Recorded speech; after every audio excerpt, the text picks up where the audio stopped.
दोस्ती एक ऐसा रिश्ता है जिसमें खून का रिश्ता भले ही न हो, पर यह दोस्ती का जो रिश्ता है वो खून के रिश्ते से भी ज्यादा मजबूत होता है, अच्छा होता है।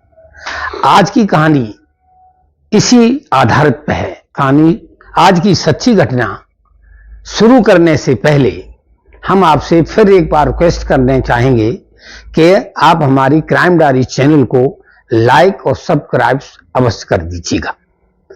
तो आज की जो सच्ची घटना है वो पंजाब प्रदेश की है।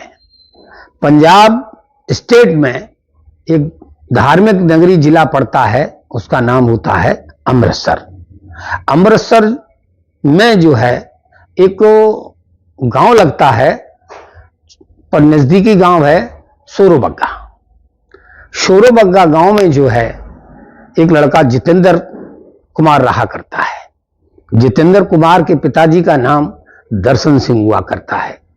दर्शन सिंह अपने जो है क्षेत्र के बहुत बड़े जमींदार थे, जमींदार हुआ करते हैं। अब जमींदार होने के कारण उन्होंने जो है 2 शादियां की थी। दर्शन सिंह ने 2 शादियां की थी। तो पहली बीवी से जो है उनके 2 बेटियां और 2 बेटा पैदा हुए। दूसरी जो शादी की थी उससे 2 बेटियां और 1 बेटा हुआ था। जितेंद्र जो है दूसरी बीवी का लड़का हुआ करता है। जितेंद्र सिंह हाई स्कूल में पढ़ रहा होता है और इलाकाई स्कूल से वो पढ़ता है। दोस्तों, बात कर रहा हूं मैं 1 जुलाई 24 की।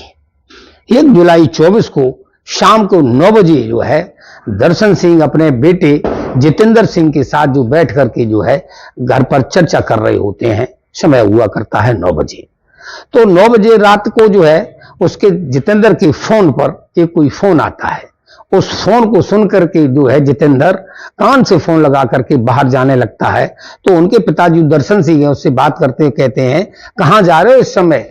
तो वो कहता पिताजी बस 2 मिनट में अभी आता हूं, और वो कह करके बाहर चला जाता है। अब 2 घंटे बीत गए, 11 बज गया रात का। तो दर्शन सिंह ने अपने बेटा जितेंद्र के फोन पर फोन लगाया, लेकिन उनका फोन जो है स्विच ऑफ जाने लगा।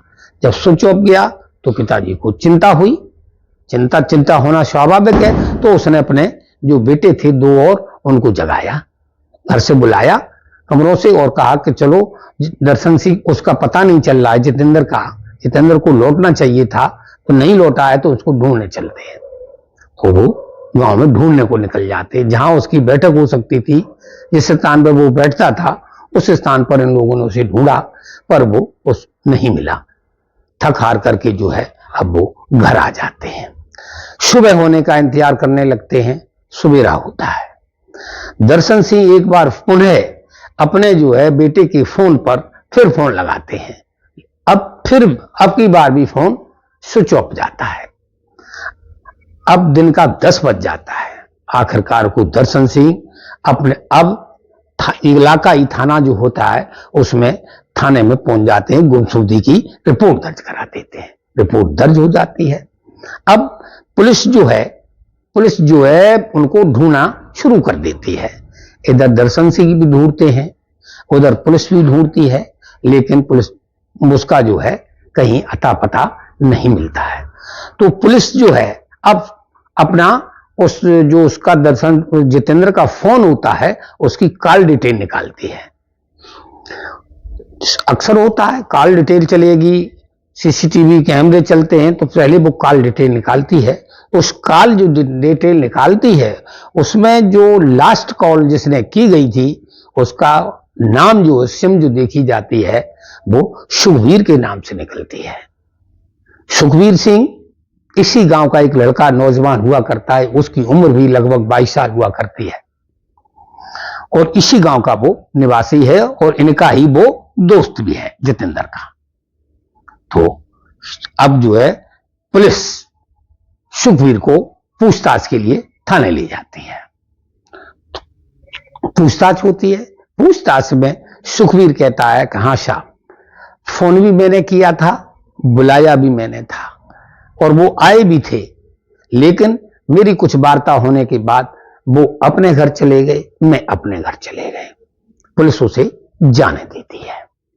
जब ये बात दर्शन सिंह को पता चलती है कि पुलिस ने जो है सुखबीर को उठाया था और उन्होंने पुलिस ने जो है पूछताछ करने के बाद उसे जाने दिया है, छोड़ दिया है, तो दर्शन सिंह थाने आते हैं।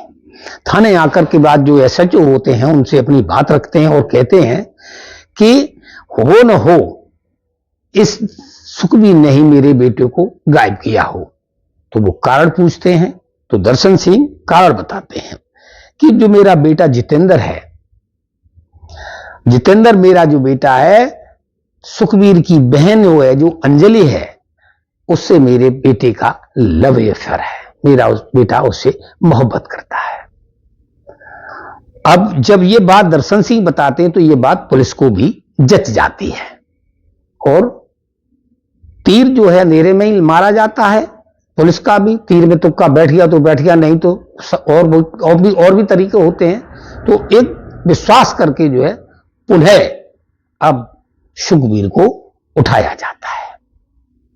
सुखबीर जब उठ के आता है तो अब उसको सख्ती से पूछा जाता है।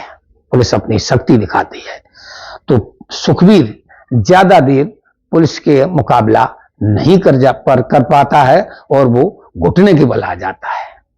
फिर जो कहानी बताता है, पुलिस उसके मुंह की तरफ देखते ही रह जाती है। उसने बताया, चूक सुखबीर सिंह के पिताजी का नाम बलबीर सिंह हुआ करता है। बलबीर सिंह मध्यम वर्गीय परिवार से आते हैं और वो अपना बेटे के खर्चा, खाने का खर्चा मुश्किल से चला पाते हैं। इसलिए सुखबीर भी पढ़ता था तो सुखबीर की पढ़ाई वो बंद कर देता है। बलबीर सिंह के अब बेटी को ही पढ़ाएंगे, मेरे पास इतना पैसा नहीं है जो मैं आपकी पढ़ाई कर सकें।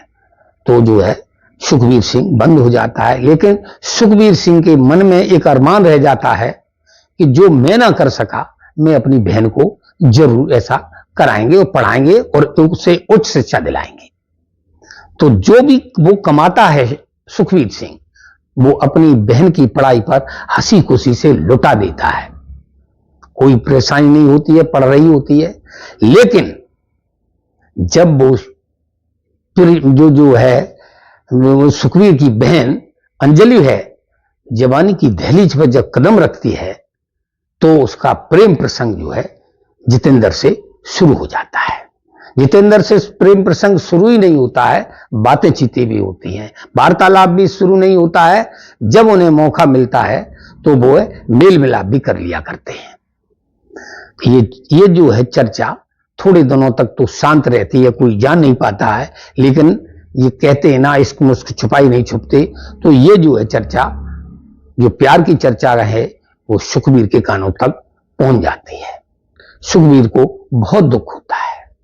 अब वो जो है अपनी बहन अंजलि के पास जाता है और अंजलि से पूछता है। तो अंजलि भी जो है एकदम से उसे जो है कोई झूठ बहाना नहीं बनाती और वो कह देती है, हाँ भैया, हमारा प्रेम प्रसंग ही नहीं है जितेंद्र से, बल्कि हम लोग शादी भी करना चाहते हैं। तो जितेंद्र कहता है, उसे समझाता है कि कैसे हो सकता है। उसके दो कारण है शादी ना होने का। वो बताता है उसे कि पहला काम तो ये है कि हमारे यहां एक गांव में लड़का और लड़की की शादी एक ही गांव में नहीं होती है। हम लोग जिला का भी परहेज करते हैं, 2-3 जिले के बाद हम लोग शादी करते हैं थोड़ा। तो एक तो रिश्ता ये है, नहीं हो सकती है। दूसरा, उसके पास एक आपराधिक मुकदमा भी दर्ज होता है। तो बहुत ऊंच नीच समझाता है। पर अंजलि जो है अपनी बात पर अड़िग रहती है। अब वो जाता है जितेंद्र के पास, जो उसका दोस्त हुआ करता है। तो दोस्त से कहता है कि भाई, हम बड़ी मुश्किल से अपनी बेटी बहन को पढ़ा लिखा रहे हैं और मैं चाहता हूं तुम उनके भविष्य में बाधा ना बनो और तुम उसके प्रेम प्रसंग जो भी है उससे हट जाइए, जिससे हम उसे उच्च शिक्षा दे सकें, मेरी बहन पढ़ सके। लेकिन वो जो कहता, मेरा कुछ उनसे कोई लेना देना नहीं है। लेकिन जब वो कहता है कि गांव में चर्चा है, तो वो कहता कोई बात नहीं है, आज से मैं वायदा करता हूं कि आज से मैं अंजलि से ना तो बात करेंगे और ना फोन पर बात करेंगे। ठीक है, वो भी मान जाता है और अपने अपने घर चले आते हैं। लेकिन कुछ दिनों के बाद तो मामला शांत रहता है, वो बात नहीं करते हैं। लेकिन थोड़े दिनों के बाद जितेंद्र है वो अपना वादा तोड़ देता है और मेल मिलाप जो है अब फिर वार्ता होती है, फोन है ही, फोन से बात होती है। समय जब मिलता है तो मुलाकात के लिए अपना समय निर्धारित कर लेते हैं और मेल मुलाकात हो जाती है। एक दिन जितेंद्र जो है सुखवीर एक रास्ते से गुजर रहा था, तो उसने अपनी आंखों नजरों से देखा कि उसकी बहन अंजलि और जितेंद्र दोनों लोग एक खेत से निकल रहे होते हैं। जब उसने अपनी आंखों से देख लिया तो वो आग बबूला हो जाता, उसे बहुत गुस्सा आता है और उस दिन जो है उसको अपने जीवन से हटाने का फैसला कर लेता है। लेकिन फैसला तो कर लेता है, ये काम इतना आसान भी नहीं है। अब इस काम को हटाने के लिए जो है वो अपने जो उसके दोस्त हुआ करते हैं, जिनका नाम है रंजीत और कुलदीप, जो सुखवीर के और प्लस रंजीत के भी ये दोस्त हैं, जब उन्हें अपनी वो बहन की बात बताता है तो कुलदीप और रंजीत भी उसका साथ देने के लिए तैयार हो जाते हैं। अब वो जो सुखवीर है ये पुलिस में गिरफ्तार है और पुलिस वालों को ये कहानी सुना रहा है। दोस्तों अब बात करते हैं 1 जुलाई 2004 की, उसी समय की। अब वो पुलिस को बताता है षड्यंत्र के तहत या प्री प्लान के तहत हमने जो है उसे रात 9 बजे फोन किया और उसको फोन पर हमने ये बताया जितेंद्र को कि हम जो अपने पास गांव में जो स्कूल है उस ग्राउंड में हम लोग खड़े हुए हैं, अंजलि को लेकर के कोई बात करनी है, आप आ जाइए। तो वो फोन जैसे ही फोन सुनता है वो तुरंत उस जगह पर पहुंच जाता है। वहां उसने देखा कि सुखवीर के अलावा कुलदीप और रंजीत जो उसके दोस्त हैं वो भी वहां हुआ करते हैं। तो बातचीत होती है और अंजलि को ही लेके बात होनी थी और इसी वार्ता में जो है बात जो है अंजलि को ही लेकर के कुछ अनबन हो जाती है और वो पहले से गुस्सा तो वो था ही। इसी बीच में इनकी हाथापाई होने लगती है। सुखबीर एक वहां ईंट पड़ी होती है, उससे उसके सिर पर कई बार प्रहार करता है, इससे उसकी घटना स्थल पर ही मौत हो जाती है। मौत होने के बाद अब इनके होश फाख्ता हो जाते हैं और इन्हें डर लगता है। तो वो कहते हैं कि अगर डेड बॉडी बरामद न हो तो बाल बाका नहीं होता, ऐसा उन्होंने सुन रखा था। तो तीनों लोग जो है मिलकर के उसकी डेड बॉडी को जो पास में नहर बह रही है उसमें डाल देते हैं और अपने अपने घरों को चले जाते हैं। जब ये कहानी सुखबीर ने जितेंद्र उसको दरोगा जी को बताई तो उनके आधार पर तहरीर में उन लोगों के नाम भी बढ़ जाते हैं।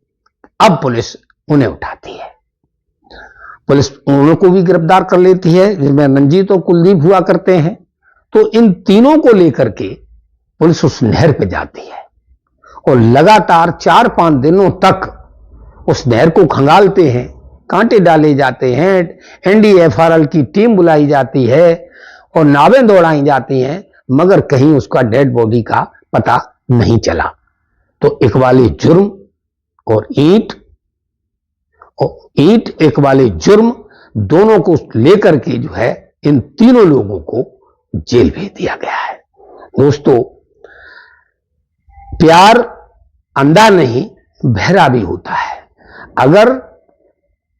अगर रंजीत अपने दोस्त की बात को मान लेता तो 3 घर परिवार जो है बर्बाद होने से बच जाते। आज जो है दर्शन सिंह अपने बेटा की गम में और जो है सुखवीर जेल में और कुलदीप जेल में, रंजीत जेल में, तीनों लोग जेल में मतलब तीनों लोग कोर्ट में पेश करके जेल भेज दिए जाते। अब आगे की प्रक्रिया कोर्ट में जो है मुकदमा चलेगा, जो आगे देखते हैं इनमें होता क्या, सजा कितने साल की होती है। ये तो कन्फर्म है, हत्या हुई है और सबूत भी मिल गया है, तो इन्हें सजा तो होनी है। तो दोस्तों आज की कहानी हमारा सुनाने का मतलब ये नहीं है किसी की भावनाओं को ठेस पहुंचाना हो, आप लोगों को जागरूक करना है। सो हम जागरूक कर रहा हूं, जागरूक करते रहेंगे। नमस्कार, धन्यवाद। आपको कहानी कैसी लगी कमेंट में जरूर बताइएगा।